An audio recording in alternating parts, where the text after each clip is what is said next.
A'udzu billahi minasy syaithanir rajim. Bismillahirrahmanirrahim. Assalamualaikum warahmatullahi wabarakatuh, teman-teman sekalian. Hari ini hari Jumat, tanggal 12 Juni 2020. Insyaallah saya akan membalas atau memberikan komentar terhadap pertanyaan teman-teman yang diajukan di kolom komentar. Nah, teman-teman, saya akan sharing mengenai bagaimana cara untuk menghilangkan dahak ketika kita sholat atau mengaji, teman-teman. Nah, justru dahak itu adalah sebuah pertanda bahwa teman-teman telah latihan atau telah menggunakan suaranya dengan benar. Kenapa, teman-teman? Menurut pengalaman saya pribadi, ketika saya ngimam sholat atau kemudian membaca Quran dengan suara lebih keras, maka yang terjadi adalah dahak saya naik, teman-teman. Dahak naik itu adalah, kalau kata teman-teman saya yang qori, itu merupakan pembersih natural dari mungkin paru-paru kita ya, tenggorokan kita dan juga paru-paru kita. Karena kalau kita latih suara kita, maka otomatis akan ada lendir-lendir putih yang keluar, teman-teman. Lebih-lebih kalau teman-teman latihannya di pagi hari sebelum subuh, coba teman-teman teriak-teriak, atau bukan teriak-teriak ya, maksudnya membaca Quran dengan suara lebih keras di pagi hari, atau kemudian teman-teman memakai hafalan teman-teman dalam sholat tahajudnya tapi agak lebih keras, maksudnya jahar gitu, teman-teman ya, di suaranya, di tempat yang sepi tentunya, biar nggak ganggu para jamaah yang lain yang tidur. Katakan teman-teman misalkan punya masjid yang dekat rumah, kemudian waktu sebelum subuh gitu ya, teman-teman pergi ke musola atau ke masjid, kemudian sholat di sana agak lebih keras karena nggak ada orang yang akan terganggu kan. Nah, kemudian pasti nanti jam 5 atau jam 6 paginya pasti nanti akan ada dahak yang naik ke atas, sehingga teman-teman akan mudah gini langsung naik ke atas tuh dahaknya, sehingga teman-teman terpancing untuk meludah, teman-teman. Dan itu adalah pembersih alami, walaupun dengan tanpa gurah, teman-teman insya Allah akan bersih sendiri suaranya. Justru di situ adalah letak teman-teman telah menggunakan suara teman-teman dengan baik, teman-teman telah latihan dengan baik. Nah, gitu teman-teman. Jadi kalau misalkan teman-teman mengaji kemudian atau saat sholat keluar dahak, nah kalau bisa ngaji ditambah ngajinya, kemudian sholatnya ketika jar ditambah. Itulah cara untuk tenggorokan membersihkan dirinya sendiri dengan teman-teman latihan atau sering memakai suara teman-teman. Nah, itu sebelum masalah ya, kan masalahnya kan adalah gimana cara kita menghadapi ketika keluar lendir saat kita mengaji maupun misalkan saat kita mengimam gitu ya. Nah, sekarang gimana kalau pas saat kita ngimam atau pas saat kita ngaji? Kalau saat ngimam teman-teman enak.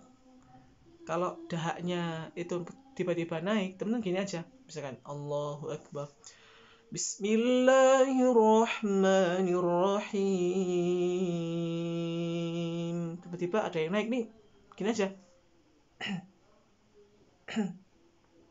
Turunkan dulu teman-teman, memang. Alhamdulillahi Rabbil Alamin, Ar-Rahmanir-Rahim. Naik nih. Gitu aja. Gitu aja. Maliki Yaumiddin. Saya pun sering teman-teman ada dahak naik seperti itu. Hanya gini aja. Bukan nggak usah gitu. Tapi itu turun nanti itu. Walaupun turunnya kan nggak ini ya, nggak langsung ke bawah banget ya, sehingga pasti nanti akan naik lagi. Minimal ketika teman-teman seperti itu 4-5 ayat berikutnya aman lah gitu, tidak ada dahak yang naik dan membuat suara itu terganggu. Katakanlah teman-teman kalau misalkan adzan subuh gitu ya, wah itu berat banget. Adzan subuh itu satu cara yang paling oke untuk mengeluarkan dahak, teman-teman. Jadi adzan pasti teman-teman nanti soalnya dahak itu akan naik semut ke atas gitu ya. Nah, misalkan ini Allahu Akbar, Allahu Akbar. Haman yang pertama ya. Allahu Akbar, Allahu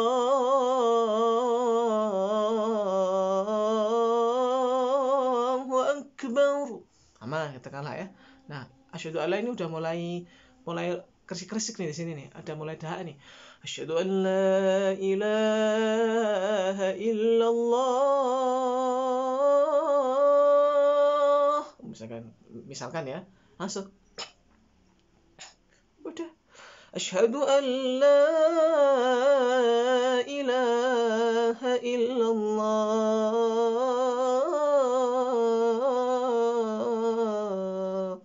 Katakanlah seperti itu, teman-teman. Jadi gunakan teknik berdeham, tapi bukan berdeham dengan keras, bukan enggak. Nih. Kalau udah terpancing dia udah turun, ini aja kayak seolah-olah kita menelan. Udah teman-teman, turun baca lagi, insyaallah lancar. Nah, tinggal nanti setelah sholat gimana? Keluarkan, latihan lagi yang banyak, yang suaranya dipakai yang kencang, semua nanti enak ketika misalkan teman-teman yang paling enak itu malam ya, jam 10 ke atas itu latihan, itu untuk menguatkan suara biar kuat, biar endurance-nya kuat, biar ketika nanti teman-teman di pagi hari jam 3 itu tidak mudah capek atau parau. Beda ya antara parau sama dahak keluar ya. Kalau parau memang udah capek. Nah, latihan malam jam 9 ke atas atau jam 10 ke atas itu menguatkan suara, endurance-nya lebih kuat, lebih tahan lama. Nah, kalau pagi kita latihan sebelum subuh itu gunanya untuk kalau misalkan kita misalkan ada haflah atau ada lomba jam berapapun kita udah siap, teman-teman. Misalkan nih latihannya pagi, tiba-tiba lombanya masih sore atau malam, bahkan misalkan jam 8 malam. Itu kan kalau misalkan kita nggak prepare kan gimana ya, misalkan jam 8 malam lombanya, tapi jam 4 dipakai latihan, jam 1 siangnya dipakai latihan, jam 9 malam dipakai latihan, itu justru nanti akan capek kan. Nah, maka bukan berarti malah mengurangi latihannya di malam hari, teman-teman, sebelum lomba besoknya. Itu pasti lebih kuat suaranya karena udah dilatih. Bahasa motornya itu mungkin ketika motor itu dipanasi dulu sebelum berangkat, bukan malah biar nggak panas kemudian baru dihidupkan terus berangkat, tapi dipanasin dulu biar ketika berangkat enak, teman-teman. Itu mungkin yang bisa disampaikan, mudah-mudahan bermanfaat, teman-teman. Baik, insyaallah saya akan membacakan surah yang kemarin ya, sisa dari surah Al-Muzammil, teman-teman. Kemarin Mas Agus membacakan surah Al-Muzammil sampai Ain, sekarang akan membacakan ayat terakhirnya, teman-teman, insyaallah. A'udzu billahi minasyaitonir rajim. Bismillahirrahmanirrahim. Inna rabbaka ya'lamu annaka taqumu adna min thuluthayil layli wa nisfahu wa thuluthahu wa ta'ifatun minal ladzina ma'ak wallahu yuqaddirul laila wan nahar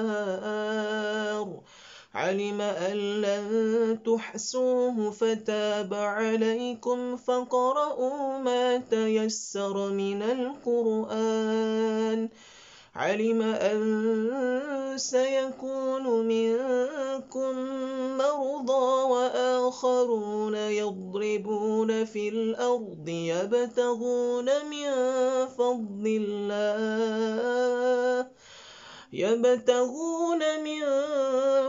الله وآخرون يقاتلون في سبيل الله فاقرؤوا ما تيسر منه وأقيموا الصلاة وآتوا الزكاة وأقرضوا الله قرضا حسنا وما تقدموا لأنفسكم من خير تجدوه عند الله هو خيرا وأعظم أجرا واستغفروا الله إن الله غفور رحيم صدق الله العظيم.